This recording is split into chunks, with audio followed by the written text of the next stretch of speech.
Chapter 1. Down the Rabbit Hole. Alice was beginning to get very tired of sitting by her sister on the bank and of having nothing to do. Once or twice she had peeped into the book her sister was reading, but it had no pictures or conversations in it. And what is the use of a book, thought Alice, without pictures or conversations? So she was considering in her own mind as well as she could, for the hot day made her feel very sleepy and stupid, whether the pleasure of making a daisy chain would be worth the trouble of getting up and picking the daisies, when suddenly a white rabbit with pink eyes ran close by her. There was nothing so very remarkable in that, nor did Alice think it so very much out of the way to hear the rabbit say to itself, oh dear, I shall be too late." When she thought it over afterwards, it occurred to her that she ought to have wondered at this, but at the time it all seemed quite natural. But when the rabbit actually took a watch out of its waistcoat pocket and looked at it and then hurried on, Alice started to her feet, for it flashed across her mind that she had never before seen a rabbit with either a waistcoat pocket or a watch to take out of it. And, burning with curiosity, she ran across the field after it, and was just in time to see it pop down a large rabbit hole under the hedge. In another moment, down went Alice after it, never once considering how in the world she was to get out again. The rabbit hole went straight on like a tunnel for some way, and then dipped suddenly down, so suddenly that Alice had not a moment to think about stopping herself before she found herself falling down what seemed to be a very deep well. Either the well was very deep, or she fell very slowly, for she had plenty of time as she went down to look about her and to wonder what was going to happen next. First, she tried to look down and make out what she was coming to, but it was too dark to see anything. Then she looked at the sides of the well and noticed that they were filled with cupboards and bookshelves. Here and there she saw maps and pictures hung upon pegs. She took down a jar from one of the shelves as she passed.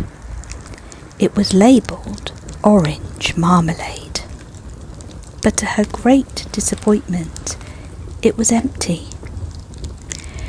She did not like to drop the jar for fear of killing somebody underneath, so she managed to put it into one of the cupboards as she fell past it. Well, thought Alice to herself, after such a fall as this, I shall think nothing of tumbling downstairs. How brave they'll all think me at home. Why, I wouldn't say anything about it, even if I fell off the top of the house, which was very likely true. Down, down, down. Would the fall never come to an end? I wonder how many miles I've fallen by this time, she said aloud. I must be getting somewhere near the centre of the earth. Let me see. That would be 4,000 miles down, I think. For you see, Alice had learnt several things of this sort in her lessons in the schoolroom, and though this was not a very good opportunity for showing off her knowledge, as there was no one to listen to her, still it was good practice to say it over.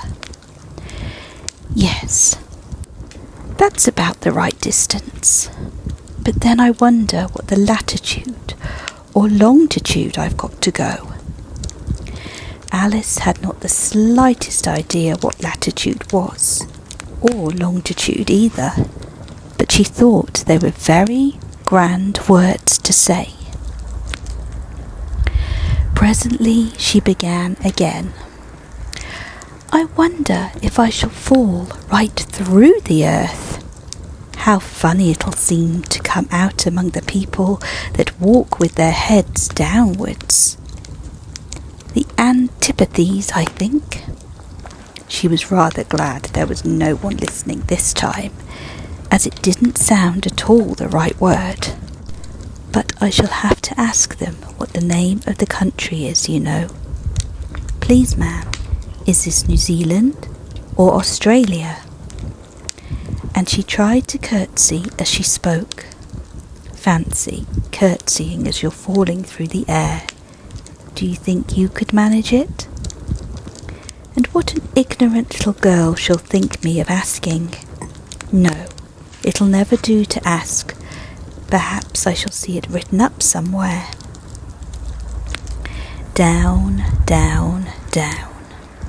There was nothing else to do. So Alice soon began talking again. Dinah'll miss me very much tonight, I should think. Dinah was the cat. And I hope they'll remember her saucer of milk at tea time. Dinah, my dear, I wish you were down here with me. There are no mice in the air, I'm afraid, but you might catch a bat, and that's very like a mouse, you know. But do cats eat bats, I wonder? And here Alice began to get rather sleepy, and went on saying to herself in a dreamy sort of way, do cats eat bats? Do cats eat bats? And sometimes, do bats eat cats? For you see, as she couldn't answer either question, it didn't much matter which way she put it. She felt that she was dozing off, and had just begun to dream that she was walking hand in hand with Dinah, and was saying to her very earnestly, Now Dinah, tell me the truth. Did you ever eat a bat?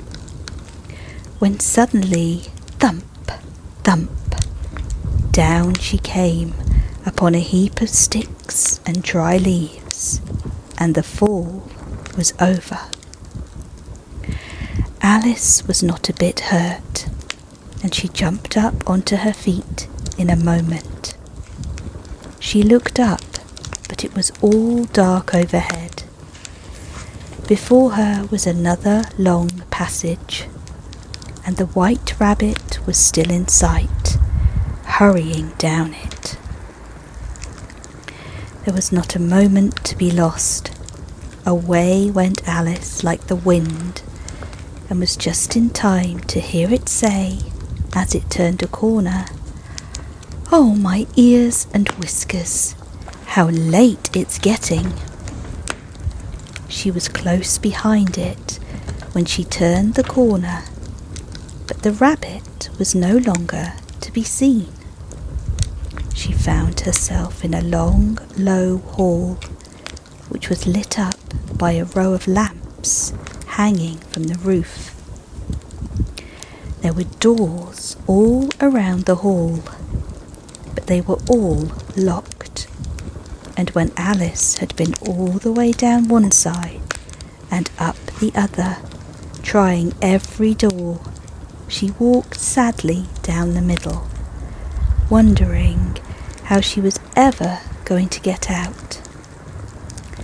Suddenly she came upon a three-legged table, all made of solid glass.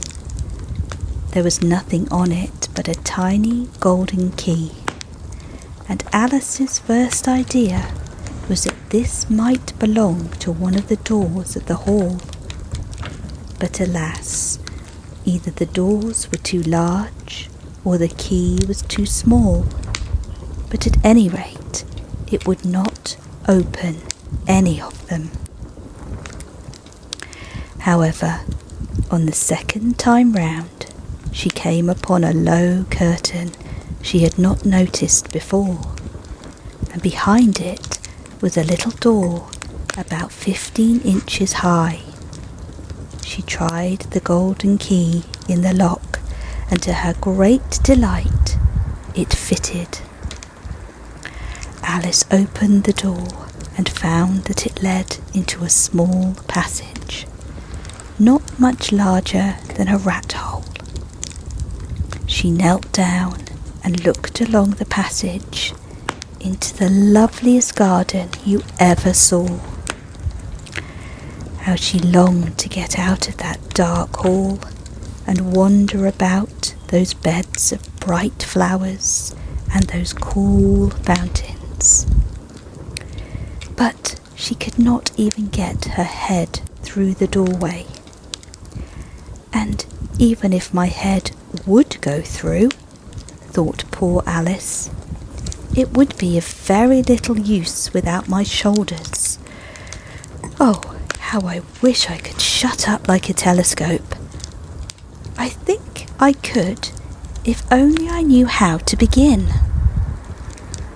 For you see, so many out-of-the-way things had happened lately that Alice had begun to think that very few things indeed were really impossible. There seemed to be no use in waiting by the little door, so she went back to the table, half hoping she might find another key on it, or at any rate a book of rules for shutting people up like telescopes. This time she found a little bottle on it, which certainly was not here before, said Alice. And tied around the neck of the bottle was a paper label with the words "Drink Me" beautifully printed on it in large letters. It was all very well to say "drink me," but the wise little Alice was not going to do that in a hurry. "No, I'll look first," she said, "and see whether it's marked poison or not." For she had read several nice little stories about children who had got burnt and eaten up by wild beasts and other unpleasant things, all because they would not remember the simple rules their friends had taught them, such as that a red-hot poker will burn you if you hold it too long, and that if you cut your finger very deeply with a knife, it usually bleeds.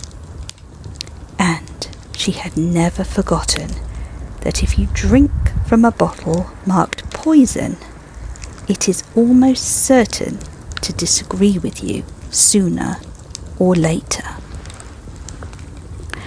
However, this little bottle was not marked poison, so Alice ventured to taste it, and finding it very nice, it had in fact a sort of mixed flavour of cherry tart, custard, pineapple, roast turkey, toffee, and hot buttered toast.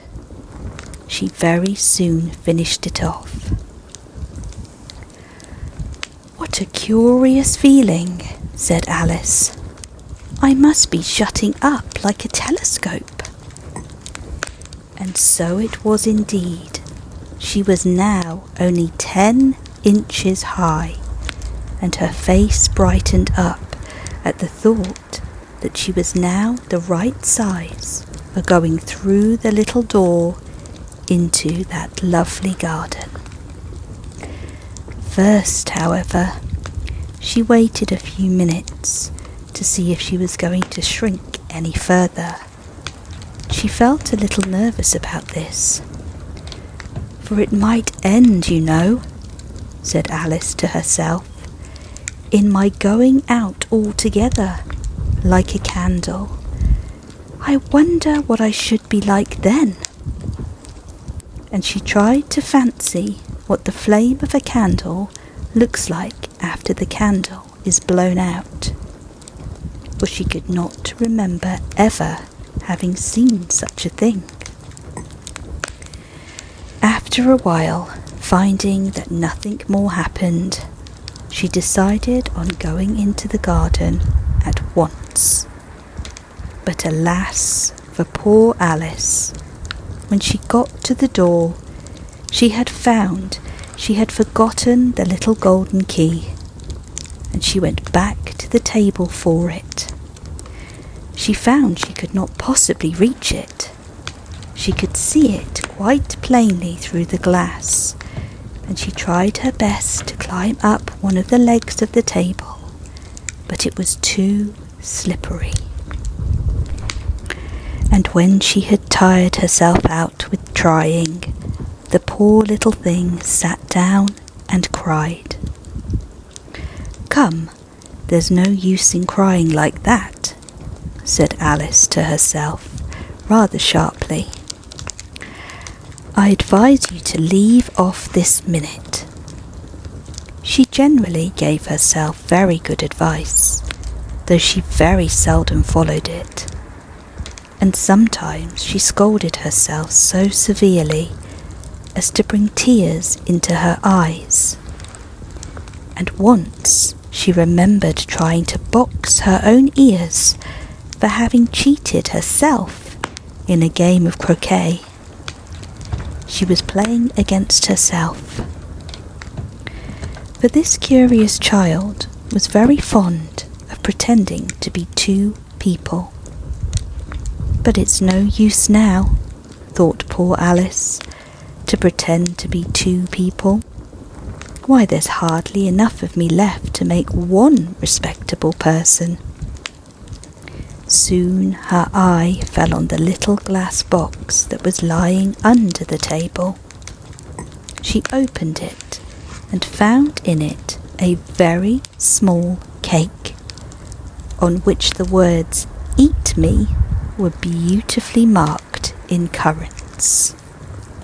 "Well, I'll eat it," said Alice, "and if it makes me grow larger, I can reach the key, and if it makes me grow smaller, I can creep under the door. So either way, I'll get into the garden, and I don't care which happens." She ate a little bit and said anxiously to herself, "Which way? Which way?" holding her hand on top of her head to feel which way it was growing, and she was quite surprised to find out that she remained the same size.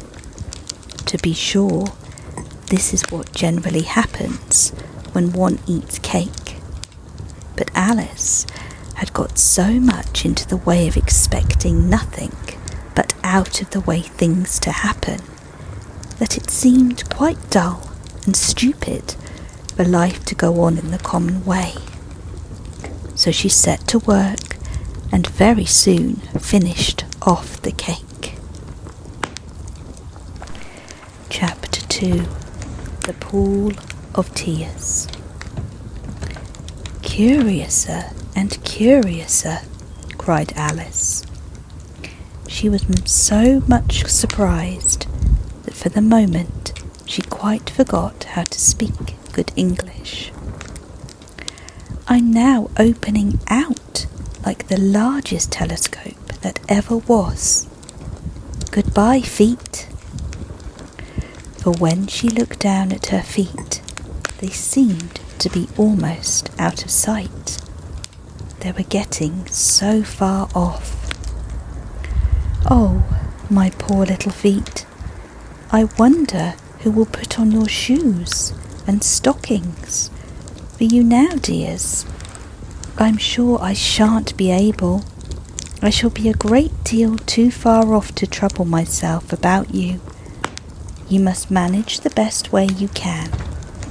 But I must be kind to them," thought Alice.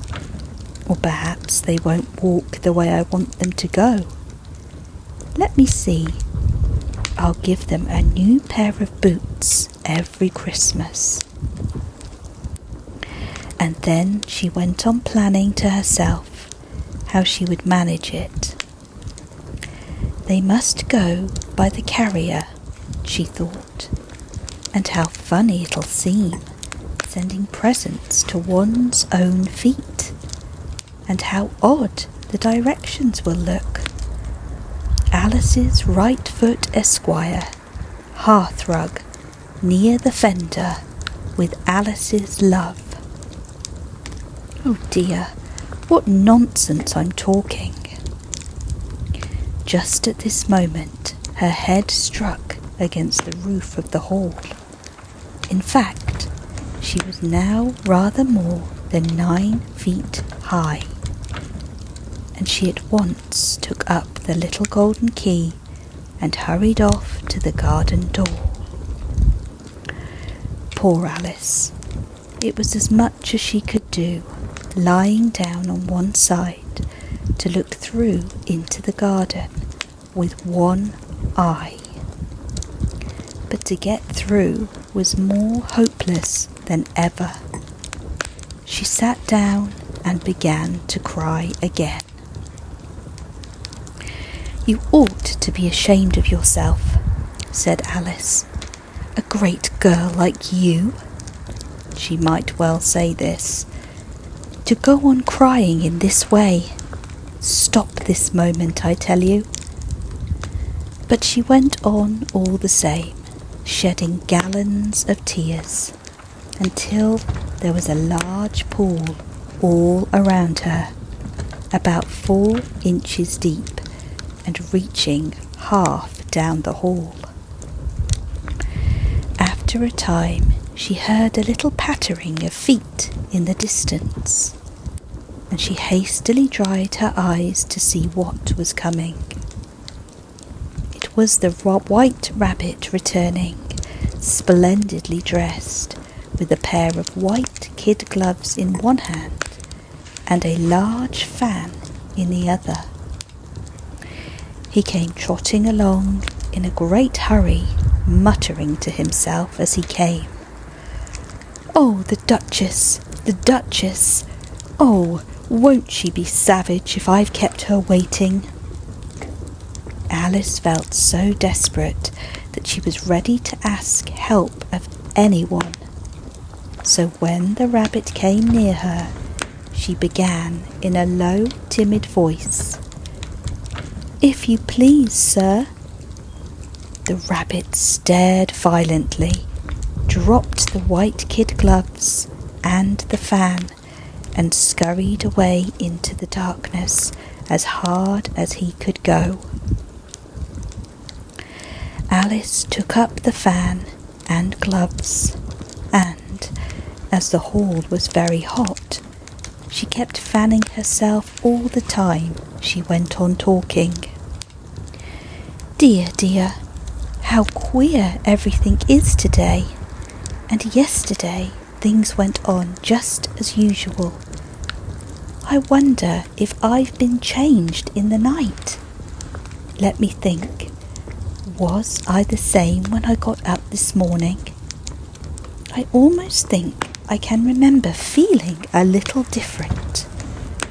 But if I'm not the same, the next question is, who in the world am I? Ah, that's the great puzzle." And she began thinking over all the children she knew, that there were of the same age as herself, to see if she had been changed for any of them. "I'm sure I'm not Ada," she said, "for her hair goes in such long ringlets, and mine doesn't go in ringlets at all. And I'm sure I can't be Mabel, for I know all sorts of things, and she knows such a very little. Besides, she's she, and I'm I, and oh dear, how puzzling it all is. I'll try if I know all the things I used to know. Let me see. 4 times 5 is 12, 4 times 6 is 13, and 4 times 7 is... Oh dear, I shall never get to 20 at that rate. However, the multiplication table doesn't signify. Let's try geography. London is the capital of Paris, and Paris is the capital of Rome, and Rome... No, that's all wrong. I'm certain I must have been changed for Mabel.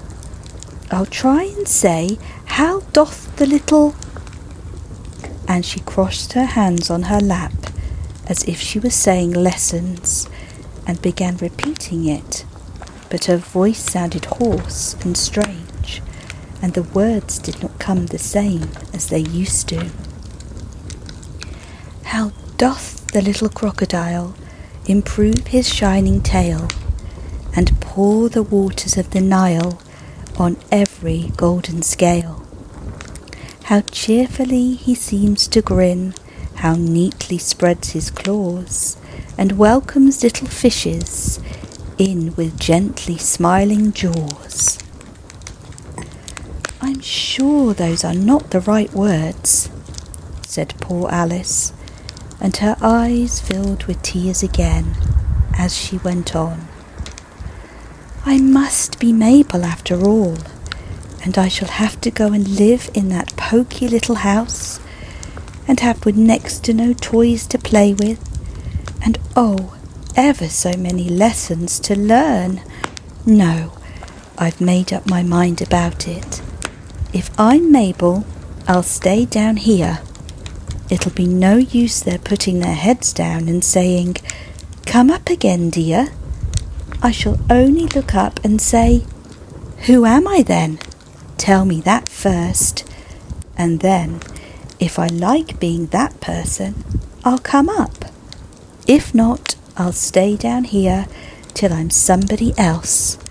But, oh dear," cried Alice with a sudden burst of tears, "I do wish they would put their heads down. I am so very tired of being all alone here."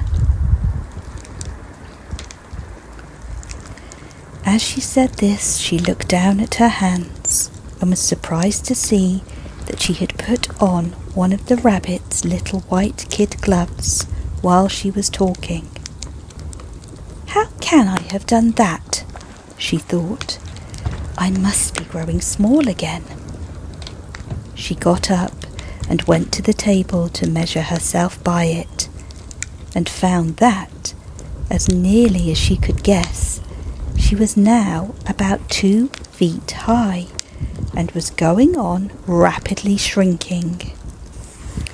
She soon found that the cause of this was the fan she was holding, and she dropped it hastily, just in time to save herself from shrinking away altogether. "That was a narrow escape," said Alice, a good deal frightened at the sudden change, but very glad to find herself still in existence. "And now for the garden." And she ran with all speed back to the little door, but alas, the little door was shut again, and the little golden key was lying on the glass table as before. "And things are worse than ever," thought the poor child, "for never was I so small as this before, never, and I declare it's too bad that it is." As she said these words, her foot slipped, and in another moment, splash! She was up to her chin in salt water. Her first idea was that she had somehow fallen into the sea, and in that case I can go back by railway, she said to herself. Alice had been to the seaside once in her life, and had come to the general conclusion that wherever you go on the English coast, you find a number of bathing machines in the sea. Some children digging in the sand with wooden spades, then a row of lodging houses, and behind them a railway station. However, she soon made out that she was in the pool of tears which she had wept when she was 9 feet high.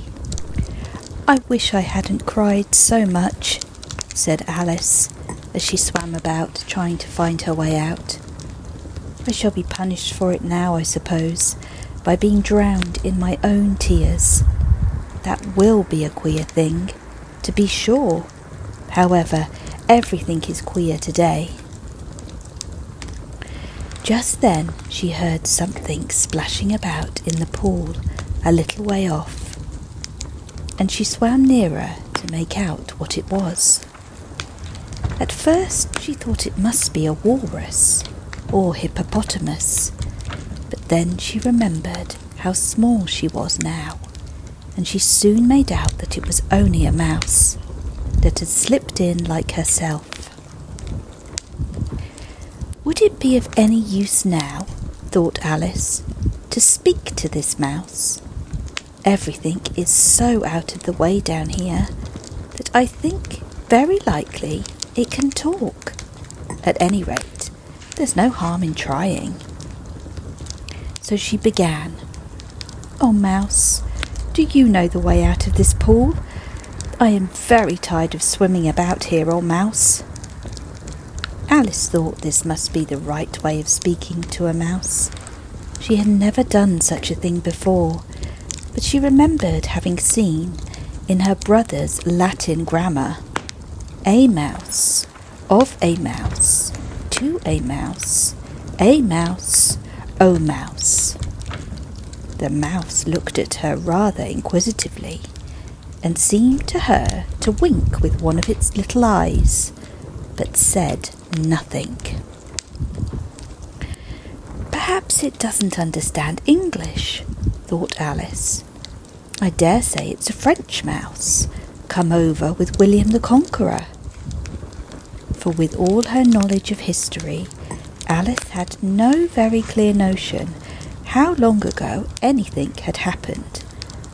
So she began again. "Où est ma chatte?" which was the first sentence in her French lesson book. The mouse gave a sudden leap out of the water and seemed to quiver all over with fright. "Oh, I beg your pardon," cried Alice hastily, afraid that she had hurt the poor animal's feelings. "I've quite forgot you didn't like cats." "Not like cats?" cried the mouse in a shrill, passionate voice. "Would you like cats if you were me?" "Well, perhaps not," said Alice in a soothing tone. "Don't be angry about it. And yet, I wish I could show you our cat Dinah. I think you'd take a fancy to cats, if only you could see her. She is such a dear, quiet thing," Alice went on, half to herself, as she swam lazily about in the pool. "And she sits purring so nicely by the fire, licking her paws and washing her face. And she is such a nice soft thing to nurse, and she's such a capital one for catching mice." "Oh, I beg your pardon," cried Alice again, but this time the mouse was bristling all over, and she felt for certain it must be really offended. We won't talk about her any more if you'd rather not." "We indeed!" cried the mouse, who was trembling down to the end of its tail. "As if I would talk on such a subject. Our family always hated cats, nasty, low, vulgar things. Don't let me hear the name again." "I won't indeed," said Alice, in a great hurry to change the subject of conversation. Are you fond of dogs?" The mouse did not answer, so Alice went on eagerly. "There is such a nice little dog near our house. I should like to show you. A little bright-eyed terrier, you know, with such long curly brown hair. And it'll fetch things when you throw them. And it'll sit up and beg for its dinner, and all sorts of things. I can't remember half of them. And it belongs to a farmer, you know, and he says it's so useful, it's worth £100. He says it kills all the rats and—" "Oh dear," cried Alice in a sorrowful tone.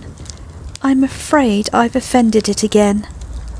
For the mouse was swimming away from her as hard as it could go, and making quite a commotion in the pool as it went. So she called softly after it, "Mouse dear, do come back again, and we won't talk about cats, or dogs either, if you don't like them." When the mouse heard this, it turned round and swam slowly back to her. Its face was quite pale, with passion, Alice thought, and it said in a low, trembling voice, "Let us get to the shore, and then I'll tell you my history, and you'll understand why I hate cats and dogs." It was high time to go, for the pool was getting quite crowded with the birds and animals that had fallen into it. There was a duck and a dodo, a lorry and an eaglet, and several other curious creatures. Alice led the way, and the whole party swam to the shore.